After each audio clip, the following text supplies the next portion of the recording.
Hey guys, I just want to give a quick tutorial on Study Island since all EPIC students are required to work in it for their tested subject areas. So you're going to, or I would encourage you to get Study Island bookmarked or put it on your desktop. As you can see, that's where mine is at because I go into it so often. And then I save my passwords. So obviously this isn't going to be your password. Yours is going to be your first and last initial plus your student ID. So it might be ST55369, but it's going to also include @EPIC. So make sure you put that. It's not on most logins. And then your password is going to be EPIC1234. So once you're signed in, this is going to be what you see. I've created a demonstration student and I've put in some quiz scores for her so that you can kind of get an idea of what we've got going on.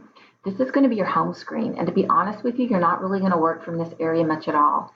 In fact, you're only going to work from the Oklahoma programs over here on the left and my classes. So let's start with Oklahoma programs. This is where I've got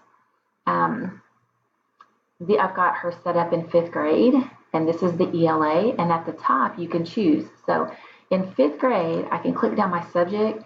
She's got lessons set up in math, ELA, science, and social studies. Now 5th graders are only tested in math, ELA, and science. So these are the only 3 she's going to be required to work in. Okay, so I'm going to click on math, and it's going to bring up all the lessons and standards correlated to those lessons in math for 5th grade. Study Island is used as a standards mastery program. It's really not very thorough at teaching you lessons. It's more of a review. So that's why you have your main core curriculum to learn the standards in. And you can come over here, take a quiz. If you have earned blue ribbons, then it shows mastery.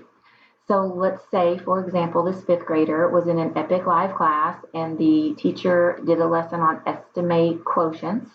Okay, when she clicks on that, students have a choice of reviewing the lesson. Now, when I say review, like I said, this isn't very thorough, but sometimes there's different pages over here, but it's somewhat of a review before you take the quiz. Practice is the quiz. There's the game mode, there's some flashcards you can practice before, and then there's some printable worksheets. But this section that says practice is where you're going to actually take the quiz. So you're going to read a question, select your answer, submit it, and go on. It'll tell you if you're right or wrong. There's some tools in the upper right-hand corner that correlate to this specific lesson. I'm going to get out of this. We're going to be done.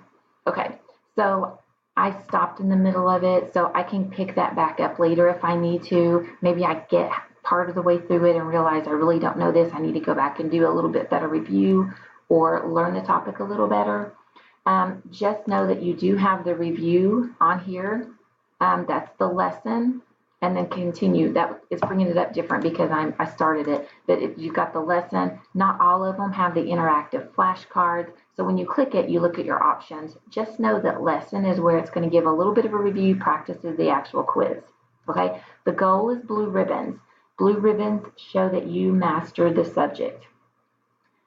Anything below that shows you did not master it. You need more practice. So sometimes you can take a quiz. Let's say you make a pretty low score. It may bring up a subtopic quiz where it introduces or actually quizzes you over more foundational type skills. And you can recover your grades somewhat by doing that. Most of the time I'll delete those and let you retake them after you've had some extra practice trying to learn that standard again. Okay. So that's math. Same thing for ELA. It's set up the exact same way. You're going to have blue ribbons out beside these so that you'll know. Now, these Oklahoma programs are specifically 5th grade standards. Okay. Now, another program or another alternative to work on Study Island standards is under my classes over here on the left. There will be an NWEA MAP learning path created for students 2nd through 8th grade based on their MAP test results. Okay, so your MAP test results tells us what standards you need more practice at. okay? So when I look at this student that I've played with a little bit, I put some information in here, some scores, and this is what we came up with. For her learning path, it shows that she needs represent whole numbers, that it's a third grade level. So the first number is the grade level, and then the numbers after is the standard. So it's in numbers and it's standard 1-1. So based on her MAP test results, she needs more practice in the third grade standard. Okay, as I scroll down, notice she's got some second grade standards she needs more practice in.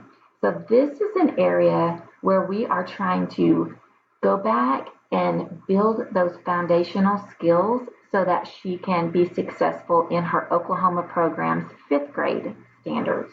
Okay, so this particular section is where I'm going to work from when I have weekly meetings.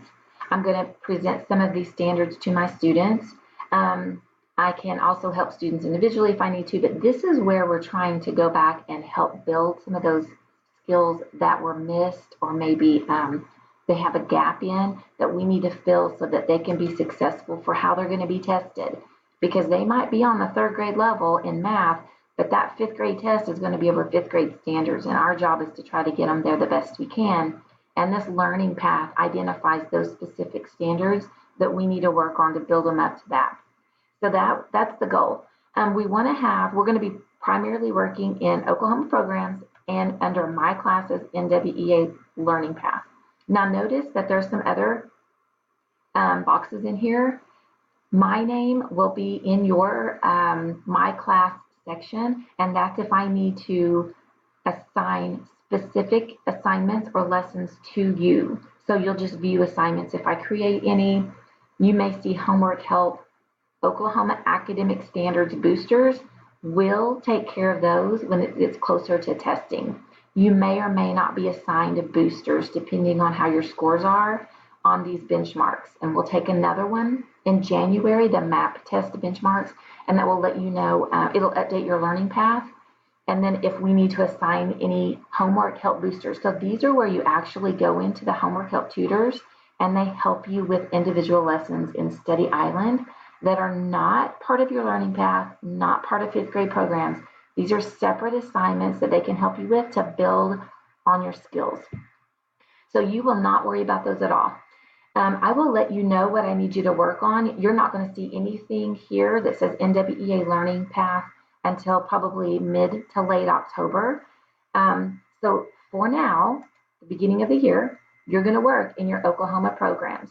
And you're going to choose which subject to work in. You're going to have, it's going to be dependent on whether you're an EPIC Live. If you're in an EPIC Live class, you're going to complete the lessons that your teacher assigns you. If you're not in EPIC Live, then you'll complete the lessons that correlate to your course guide that's going to be in your shared Google folder. Okay, so other than that, that's about the gist of it.